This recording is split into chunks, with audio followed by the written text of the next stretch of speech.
Hi everyone, we're moving into chapter 6. I am on page 437 in your notes. And we are moving into solving equations. And an equation is a sentence. Wait for the bell.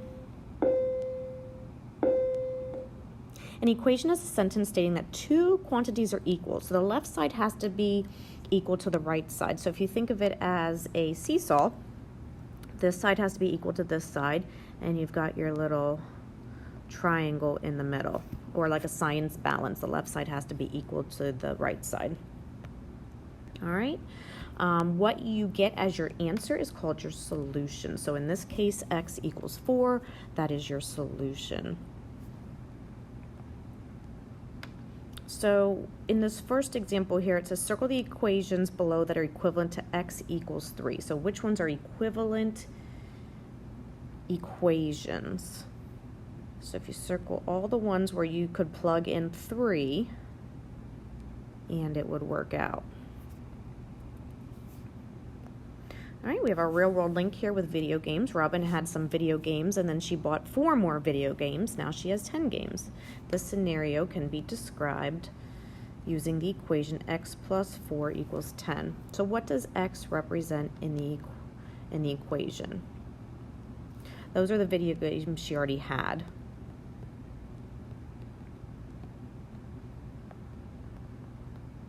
That was right here, this part right here. That was what the x was.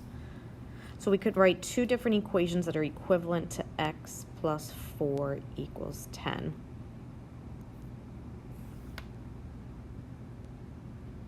So we could have x equal to 6, or we could have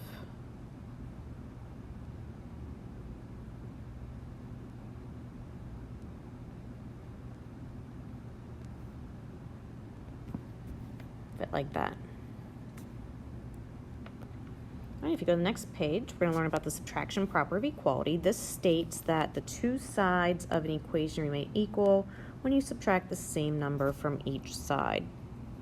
So you have to think of your balance or your seesaw. Whatever you do to the left side, you must do to the right side to keep it equal. So we'll go down to the bottom here. It says solve each equation and check your solution. So I always draw a line down where my equal sign is just to separate the 2 sides of your equation. You have y plus 6. You want to get y by itself.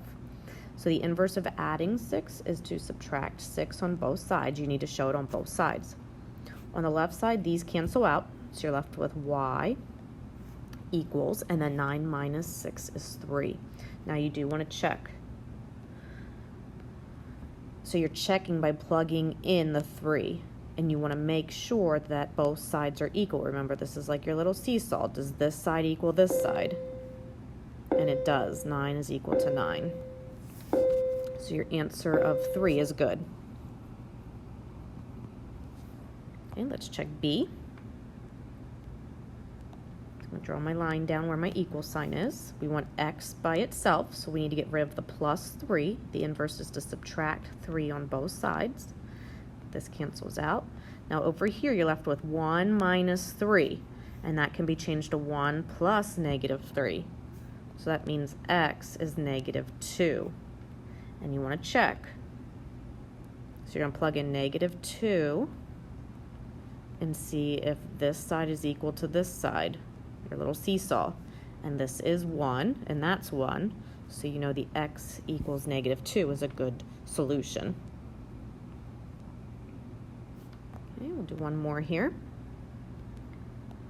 Here's your line. We want to get a by itself. So the inverse of adding 4 is to subtract 4. These cancel out. You're left with negative 3 minus 4, which is the same as a plus negative 4. So a is equal to negative 7. And we're going to check it. Does negative 7 plus 4 equal negative 3? And yes, it does. So you're balanced. This is your seesaw, remember. Is it balanced? And because it is, that means the negative 7 is a good answer. All right, so in the next part, we have our addition property of equality. So this is adding by the same number on both sides. So let's look at letter E. This is at the bottom of 439. All right, we're going to draw our line down. You want y by itself, so you need to do the opposite or inverse of subtracting 3, which is to add 3 on both sides. This cancels out. 4 plus 3 is 7. And then you're going to check it. 7 minus 3, does that equal 4? Yes, it does. So you're balanced on both sides. That means 7 was a good answer.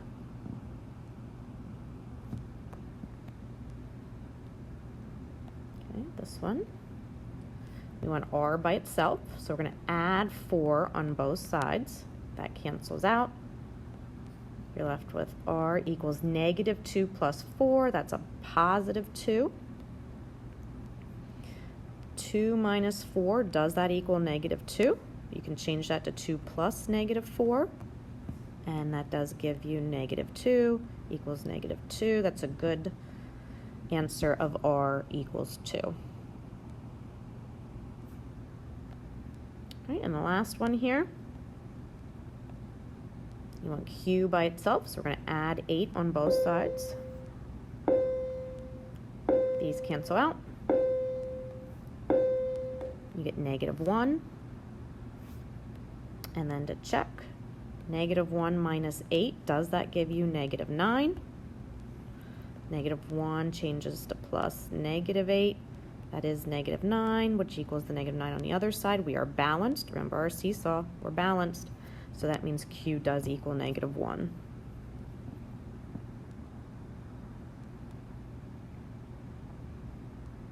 All right, and we're going to do one more here. The word problem on the next page. This is page 440.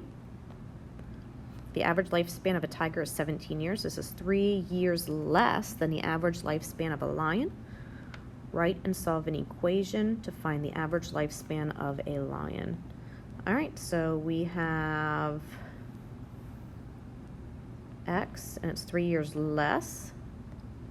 We can use a y. You could use an L and a T if you wanted to for lion and tiger. Actually, we're not going to use y there. We're going to use 17, sorry.